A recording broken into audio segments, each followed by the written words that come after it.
All right, hello and welcome. It is a rainy Monday here at the shop, but we got a lot of good stuff coming up for you. If it's your first time to the channel, welcome. This is actually part 8 of a mini series we're doing on a 97 Neon engine. It's just an inline 2-liter engine, fuel injected, and we're reconditioning it. So we're taking it apart, we're putting it back together. Right now we're on to the bottom end disassembly and reconditioning. So this little episode has a little bit to do with checking the crankshaft as well as honing out cylinders and a few other odds and ends when it comes to measurements. So without further ado, behind me I was graciously allowed to borrow a group's crankshaft and engine block for demonstration purposes. They don't really know it just yet, but they will as soon as they watch this video. Well, here, let me show you. So we have a crankshaft. Yeah, a crankshaft dangling from the engine hoist right now. Why is that important? Why would Mr. H have a crankshaft just randomly dangling from a sketchy engine hoist? Well, here's the reason. Well, we're looking at if an engine is good and there is no imperfections or repairs that needed to be made. That involves the crankshaft. One test that you might read about is for a crankshaft to determine or not if there is any microscopic cracks or cracks that are not visible to the eye, is to do what we call a reverberation test or reverb test or bell test. What that is we actually see how sound echoes and vibrates through a crankshaft. So what we do is we take a hammer and we actually go and we hang the crankshaft by a piece of, usually it's going to be mechanics wire, or in this case I decided to use a brake caliper hanger for this demonstration, but you're going to suspend it without any dampening force, and what you do is you should tap on one of the throws and that sound should echo and reverberate for a while. And when I say a while, at least a few seconds. What we're looking for is if there is a crack somewhere in the crankshaft, anywhere in the crankshaft, what's going to happen is as soon as I were to tap this with a hammer, it would deaden the sound right away. So instead of a bing, I would just get ding, and the sound would stop because there's a crack in the crankshaft and that will not allow sound to reverberate through the rest of the crankshaft. So it'll be a dull noise if I do have a crack in the crankshaft. So let's see if this crankshaft is good or not. Now keep in mind, you don't need to be a lumberjack. You don't have Thor's hammer right here. It just takes a very light tap to actually hear the sound. So I'm going to go up to this crankshaft and not too bad. So it reverberates pretty well. Here's what it would sound like if I had a crack inside a crankshaft. It could be anywhere. It could be inside, it could be on the outer surface.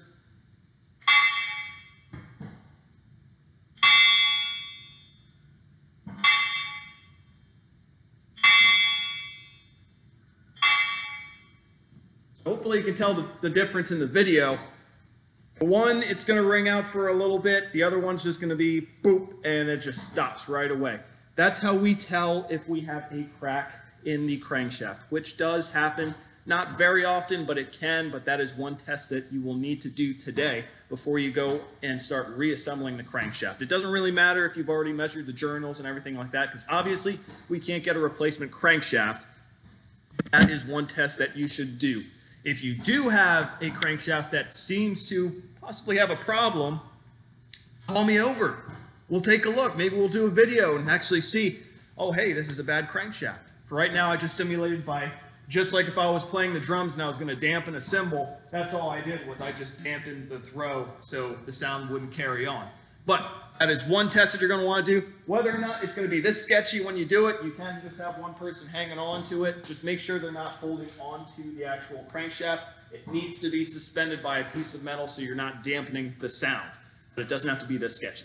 Now, let's move on. Let's go and talk about the bottom end tests and procedures you probably will be doing today. So I'm going to lower the camera a little bit. Let's talk about the base bottom end. Bare block, nothing else. It's completely stripped down. All right, now what? Well, by now you probably would have measured the deck for squareness, so you probably used a straight edge to to measure across the different ways of the deck to see if the feeler gauge would go in or not. After that, what you want to do is you want to take a fine, up close and personal look at the block. If you've had leakage problems, if you've had problems with the crankshaft turning or being seized for whatever reason, let's take a look at the cylinders themselves. So when you're looking down in the cylinder, the things that you don't want to see, you don't want to see striations or imperfections or scratches going up and down the cylinder walls. That's the number one thing that's going to cause issues with rings and blow-by and washing down a cylinder, or in other words, having a cylinder that doesn't seal or scrape oil off the surface, is scratches running up and down the cylinder walls. It could be scuffing from the piston. Maybe you have too much piston to wall clearance and now there's piston slap between the crown of the piston and the wall. Or maybe it's the rings that weren't seated properly or maybe put in upside down that are actually scratching the surface of the cylinder wall. Either one is horrible. You do not want to see any of that, whether it's on disassembly or reassembly and now you have problems. You don't want to see anything. So look very closely. Are any of the cylinders that you have scratched up or marred up? Because what we want to see once we really get a really in-depth look, once we deglaze the cylinder and hone it out, is a nice crosshatch. Crosshatch is when you see those really almost like microscopic to the feel. You can't really feel them with your fingertips or anything, but they're embedded scratch marks that are at a 45-degree angle or so that actually keep the oil from just immediately running down the cylinders. It kind of holds the oil in place, and you want that so the cylinders still become lubricated because you want oil on the sidewalls. Not too much, not too little, but that's what keeps that nice even flow of the piston going up and down. Well, you don't want friction, right? Friction equals heat. So the way we dissipate heat is we have to make sure those cylinders are lubricated on the walls.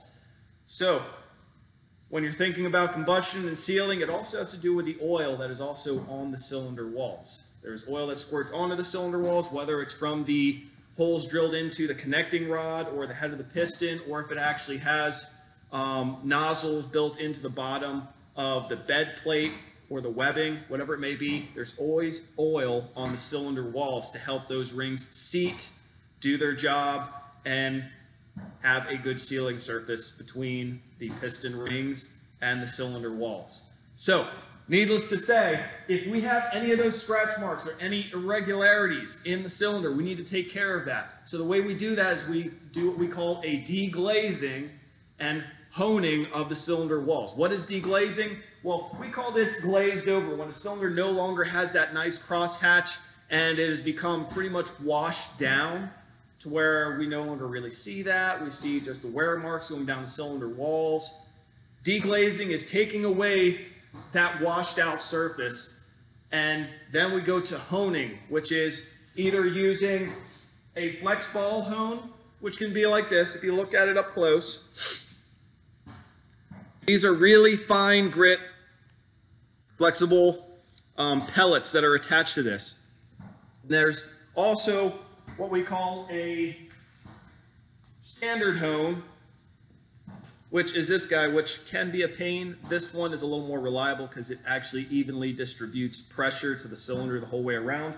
But for demonstration purposes, we are going to use this one. So this is a solid grit hone. So each one of these you'll see has a grit stone on each one. What you do is you take this, you can actually adjust it, but you squeeze this into the cylinder. And one big thing when you're glazing or deglazing a cylinder rather, is you need plenty of oil or penetrating oil, whatever it is, as long as it helps to keep from heating up the bits and also helps cool down the surfaces when you're actually adding those 45 crosshatches onto that. So what I recommend you do is definitely get some towels laid down on the ground because this will make a mess. If you have your partners helping out, unless you want your shirts or your pants stained with whatever pieces and little bits of metallic material come out of this, as well as the lubricant you use, you might want to stand a little bit farther back or have something to shield you, because we did have a few students last week that unfortunately their shirts paid the price.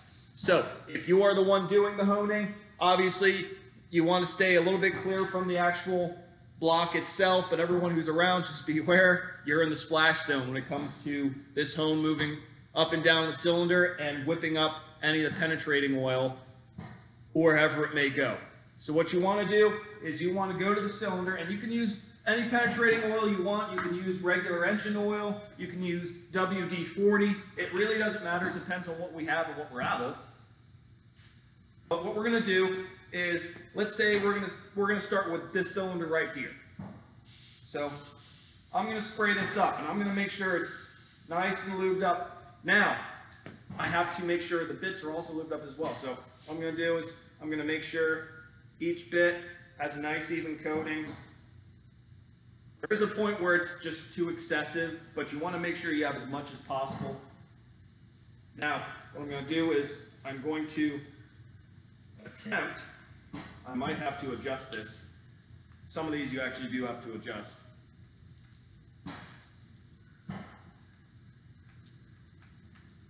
Depending. Because sometimes you want a good amount of pressure going to the cylinder walls, other times you're just trying to touch up. Depends on what you're doing. Big note before I start this. What you want to do is you have a nice even up and down motion when you're doing this to achieve that nice 45-degree crosshatch. What you don't want is staying in one spot or going down and staying there and coming back up. The biggest thing that I have students do is they break off the bits, or they break off the tiny pellets on the ball hone from going too far. You only want to reach to where the piston rings are really seating. Piston rings never reach the bottom of the travel of what the cylinder walls are. So don't go too far, because what ends up happening is you get too close to the webbing of the block where the crankshaft actually sits and you have the main journal bearings. What that does is it breaks the bits right off, and it'll break the pellets right off the flex zone. It's something you don't want to do. So only go as far down as the pistons would if they were going up and down the cylinder. So here we go.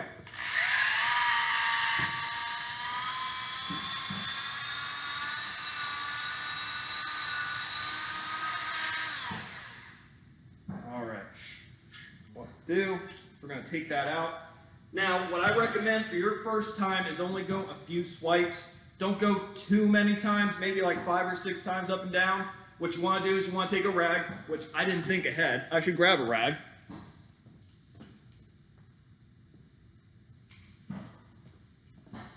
And once you want to take a look at, well, did you do a good job or not? Do you have to go a little more? Did you go a little too far? Is you take the cylinder with the rag and you wipe it down. And what you're going to see is, at first it may not look like you did anything. But guess what? You did. You actually took material off. So you took metal off of the cylinder wall. If you don't believe me, look. That is all silver and gray. So that's the material you had just taken off with the flex zone. We only saw, how many passes did I do? Not a whole lot, right? So let's take a look at what a bad crosshatch looks like and what a good crosshatch looks like. So I did this on purpose. I did it a little too slowly. You want to get kind of an aggressive up and down motion when you're going through, because what you get is a crosshatch. If you go too slowly, it's like next to nothing. That'll build up too much oil. So if you have an X that's sort of like this, you might have excess oil that stays on the cylinder walls, and the rings, like the oil control rings and stuff, that might be overwhelming for them. So the rings will not always get all the oil off the wall. So what you'll do is you'll start to get oil being burned in the combustion chamber, and that can cause detonation and a whole bunch of other things you do not want to deal with. So even if the crosshatch is there, but it is too much of a really fine angle like this, the actual oil won't be able to drain down the walls fast enough. So there is a good, a bad, and an in-between that you need to accomplish. So let's take a look at what a nice 45-degree looks like. Probably should have thought about taking a flashlight. That would have probably done the job a little better. But guess what? I have technology. So I can do it this way. I'm only going to go for about another 30 seconds or so, because YouTube's only going to let me do so much with so much time. So let's take a look. Okay, so here's the cylinder I just did. If you look, you can see there's some lines going around this way, but just to speed things up, if you look at this one, there's a nice crosshatch in there. It's kind of hard to see what a crosshatch looks like That's what it is.